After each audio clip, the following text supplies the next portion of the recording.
What's up, guys? We're going to be breaking down how to financially prepare for a purchase of $1 million and up home.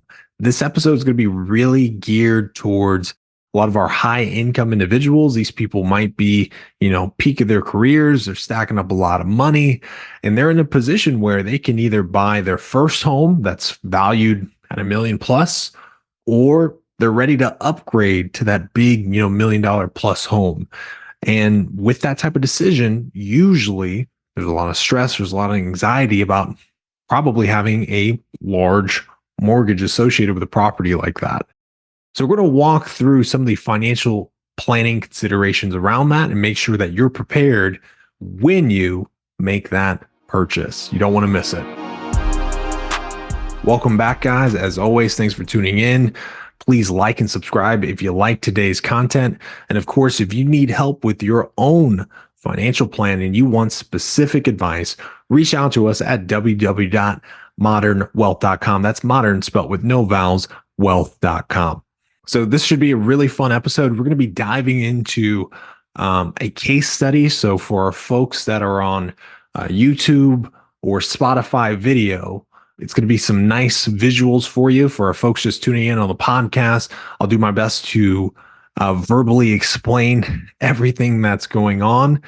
So it should be a ton of fun. Before we dive into that, because I want to spend a lot of time breaking that down, just a couple considerations before making this type of decision and making this type of purchase. So one reason why I wanted to do this is that I find that people are usually pretty scared of pulling the trigger on a home purchase of that size, right? Even people that are making really, really good money, I find get really nervous about buying, let's say, a $1.2 million home and putting 20% down, right? The thought of making that type of purchase and having maybe, a $900K plus loan or whatever it is, that's a scary thought for a lot of people. And as a result, a lot of folks I find kind of put their head in the sand and they just say, hey, I can't afford to buy a home. It's too scary. It's too much. I'm just going to keep on renting and do my thing. The reality is that I find a lot of people could probably make that home purchase. They could probably pull the trigger on that decision, but they're scared. And ultimately, it's a lack of knowledge. It's a lack of financial planning. And hopefully by watching today's episode and listening to it, hopefully you have a little bit more confidence as you make that decision in your life. So again, before we dive in, just a couple tips. Number one, as you're navigating this decision, be realistic about your income, for better or worse, right? So again, as I mentioned, a lot of people that I work with are scared to pull the trigger on something like that, even though they make really, really good money. And the reality is that they're not being realistic about their income, even though they're making, let's say, $500,000 a year. Believe it or not, I've seen that tons of times. Somebody making $500,000 a year, really stable income, great job security. You're like, what are you waiting for? But there's a lot of fear involved with that type of decision. Be realistic about your income. If you have that stable job security and can easily afford to pull the trigger on that home, you can probably do it. But again, you have to be honest with yourself regarding your income.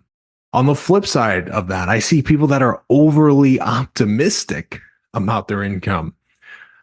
Great example, sometimes you get sales professionals that get really high commission one year, and then that 1 year of really, really good income, now they're making these life-changing decisions like buying $1 million plus home when they've only had one good year of income, and they're making this decision based off that one good year of income, right? Something like that is probably irrational, irresponsible. Another good example of that is, folks with RSU income. Maybe their RSU income that they received quadrupled. They made a ton of extra money just because their company stock did really, really well. When in reality, that's not maybe a realistic expectation of how their compensation is always going to be. So be realistic about your income. Second thing to keep in mind is be realistic about where your career path is going. And the reason why I say this is that you get people that, are really burnt out on their careers. They don't want to be working forever. They'd like to take a step back and make less money and have better work-life balance. And if that's you and you think that's a strong probability of that happening, well, then maybe making a home purchase, especially $1 million home purchase, maybe it's not the wisest thing to do. I mean, maybe you can swing it, right? But if you're going to have a 30% haircut to your income in a couple years, how is that going to impact your overall monthly budget and your ability to save? So again, an example like that. Another good one that I see often is, a couple, maybe one spouse wants to begin staying at home with the kids, and eventually they're going to lose that stream of income from that spouse. Well, if you're making the home purchase based off two people's incomes, and in a couple of years you're going to lose that other person's income, well, then maybe, this isn't the right decision to be basing a home purchase based off two incomes when you're going to lose that second stream of income down the road. So again, be realistic about where your income is going and where your career path is headed as you make this decision. Finally, it's okay to wait, right? There's nothing wrong with waiting, right? It's one thing to be fearful, as I've already mentioned, but if the stars don't align, as I always tell people, if it's not a hell yes, it's a hell no. If it's not a hell yes, then don't pull the trigger, right? Don't feel pressured to do something that you're not 100% comfortable with financially, emotionally, just because, it maybe is the right thing long-term to do, right? There's nothing wrong with being patient, waiting it out, and stacking up your bread a little bit more before you pull that trigger on that $1 million plus home. All right, so those are kind of the high level considerations you need to keep in mind. But let's dive in to the fun stuff. This is what I really wanted to, talk about today, and this is kind of the case study that we're going to walk you through.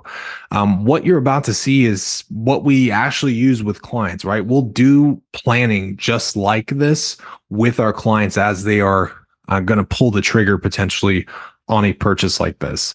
So let me go ahead and screen share a little bit, and I'll walk you through some of the assumptions that we're working with here. All right. So we have Homer and Marge Simpson. They are a 35-year-old couple. You know me, I love The Simpsons, so I always use them as my case study people. But they're 35 years old. They're married, no kids. They are making good money. They're making real good money. We're going to keep it really simple. Both of their salaries is at 125, and we're going to assume every single year they get a 3% bump to their salaries.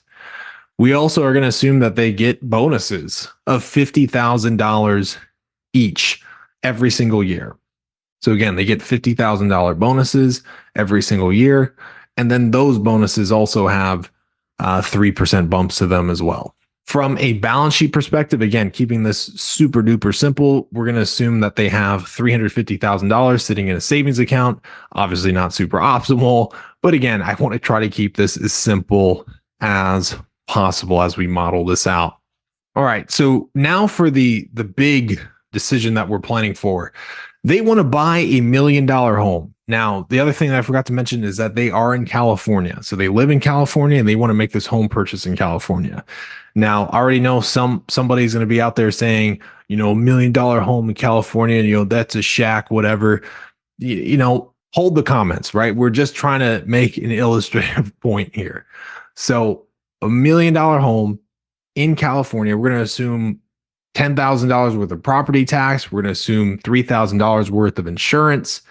And we're going to assume that they're going to put 20% down. And after they put 20% down, they're going to have a 30-year fixed mortgage at 7%. Okay. That is what we're working with. Now, their current budget, if we look at their current budget, they're spending around $6,000 in living expenses, everything except their rent. So $6,000 a year. And then regarding their rent, they're spending $3,500 a month total in rent. So $9,500 in monthly burn rate, right? Not too bad. They're making good money. They're able to save a good chunk of change. Now, the $1,000,000 question is, life for them is pretty cushy. If we look at their life, and let me go ahead and pull this up because we show this all the time to our clients. This little waterfall map that you see here, this is what we show our clients when we're doing cash flow planning. So for them, they're making good money. They have that. You can see here, this is $100,000 worth of bonuses, right? 50 and 50. And then they're making 125 in salary each for a total of 250. So you're looking at a total of $350,000 in total W-2 compensation. We're factoring in taxes, FICA tax, and then their living expenses, right? Total outflow annually is $114,000. They're maxing out their 401ks.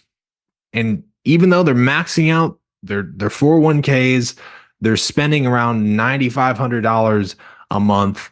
They're still saving in, let's say, a brokerage account, their savings account, whatever it is, a total of $90,000 a year, right? They are stacking up money like crazy here. So you can already see, right? This what you are seeing and hearing, right? This couple making 350, stacking up all this money, right? This is a big reason why people don't make the decision or are hesitant to pull the trigger on buying a home, because this is cushy, right? This is really cushy. We're renting, we're stacking up a ton of money. Life's good, right? Buying a home is stressful, but right, without diving it into the mathematics during today's episode, right? I think there's a lot of benefit for owning property long term. Again, I'm not a realtor, I'm a financial planner, and I'm very pro having equity in your first primary home. I think it's life-changing. I think there's a reason why people look at older generations that are kind of envious because they own all this real estate, right? They've had a long time to build equity, kind of cap their living expenses to some degree in terms of housing. I mean, there's a ton of different benefits as to why, it makes sense to own property and why a lot of people are huge advocates of it. So again, this is what their cash flow looks like without that home purchase, but let's see what it looks like with it. So let me go ahead and model in that home purchase of $1,000,000. So when we look at 2024, you can see this big outflow, right? They're going to spend $200,000 approximately on that down payment. So a lot of money goes out the door this year. But what we like to illustrate for our clients is not only obviously the cash flow impact the year of the purchase, but what does life look like after you make that purchase?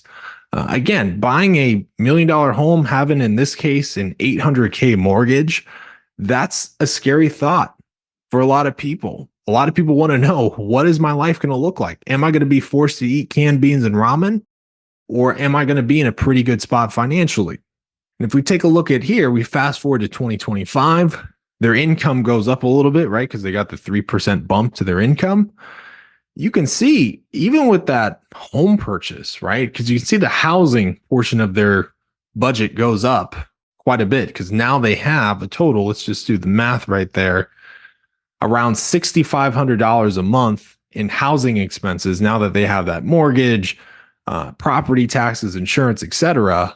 They're spending a lot more on a monthly basis, right? They're spending now almost $13,000 a month to live, right? $13,000 a month is a lot to the average person. But as you can see here, and again, for our listeners, I'll do my best to describe it. They're still maxing out their 401k. They're still saving almost $73,000 in a brokerage account, savings account of some kind. And of course, they're building up equity in that property. That's a really good place to be in this scenario. Now, the $1,000,000 question, as we're working through this with clients, right? We just don't simply show them this and give them the green light.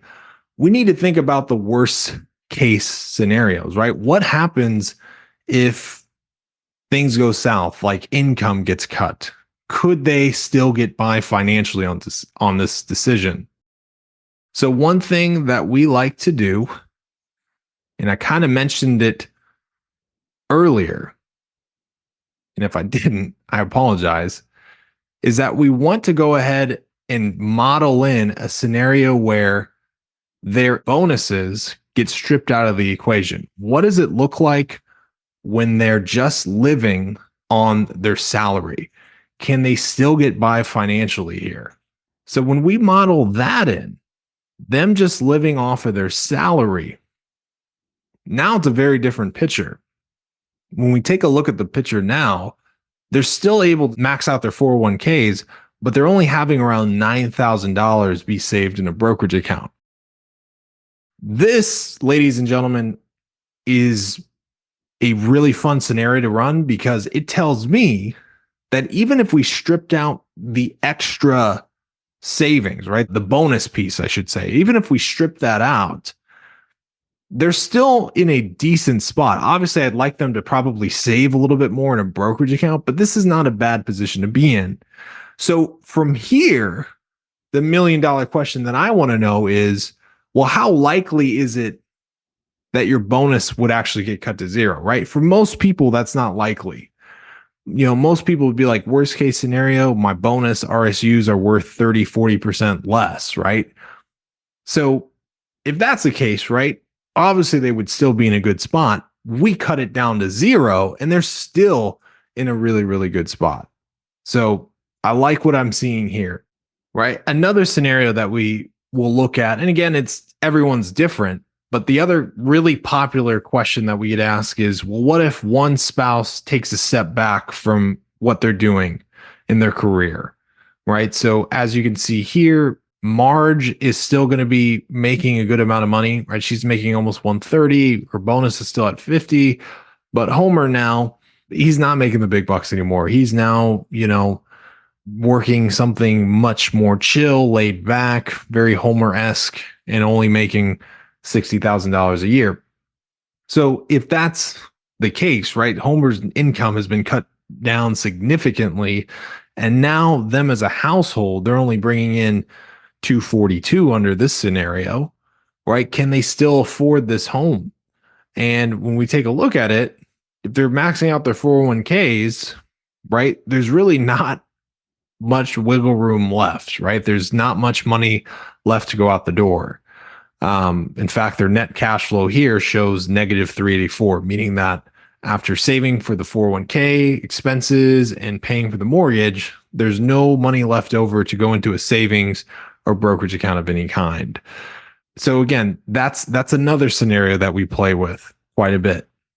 So going back to the original scenario where they make this home purchase and they're making really good money, if they were to tell me, these imaginary clients here, if they were to tell me that this is their situation, that hey, us making around 350 is pretty realistic, even a worst case scenario, we might only see like a 20% drop in our income, we're good to go, right? If that's the case, then this home purchase is not a bad move at all. I mean, even looking at it from the standpoint of some of the general housing rules of thumb, one of those rules of thumb is that you shouldn't spend more than 28% of your gross income on housing, like a big mortgage, for example, right? In this case, they're only spending around 21% of their overall gross income on housing, right? So again, not a bad place to be in at all. So again, I mean, you can see here why, for a lot of people, if you want to buy that $1 million plus house, for a lot of people, I think it's more attainable than they realize. They just haven't done the financial planning around it. Now, again, we've talked about thinking about covering your blind spots a little bit, but what about if you were to be too aggressive with the decision, right? What if you were to buy too much house? So if we go back to, some of the scenario planning, let's just for kicks say they bought a $1.4 million house. Okay, $1.4 million house. Well, if they buy a $1.4 million house and we take a look at what their cash flow looks like. Now, all of a sudden, we're in a position where housing consumes, at least on the surface, 28% of their overall budget. By general rules of thumb, that's not a bad place to be. But the thing that you'd want to think about here is there's a lot less wiggle room if income gets cut significantly. If their income gets cut 20, 30%, or they want to have a drop off in income down the road, then there's less wiggle room here. I'm not saying that they couldn't do it, right? If they told me that, hey, income's going to be pretty stable, we don't plan on having, a major career change, we don't plan on having, major expenses pop up, in this example, they don't have kids, right? We don't have to worry about childcare costs, right? Whatever that is, right? In this scenario, if they said, hey, we really want to do this, and I'm their planner, I probably don't mind too much, right? I would tell them, look, you realistically could afford it, but what are your blind spots? What are you not thinking about? So bottom line, guys, buying any home, right? Especially when the stakes are a little bit higher and you're buying $1 million plus home, it requires planning. It requires being realistic with your budget. Where's your income going, right? Don't just simply rely on some housing calculator to paint the picture for you. Think about it from a multi-year perspective. Where's your income going? What if your income gets cut a little bit? Are you still able to save in areas like a brokerage account and have money being built up in areas other than just your home and 401k, right? These are all major considerations to keep in mind as you navigate this type of decision. But I promise you this, if you actually plan and you're diligent, kind of like what we were doing today, right? Thinking about these different scenarios, I think you'll be in a better position than most people. Once again, if you need help with your own financial plan, reach out to us at www.modernwealth.com. That's modern spelled with no vowels, wealth.com. It's been a ton of fun, guys, and I'll see you next time.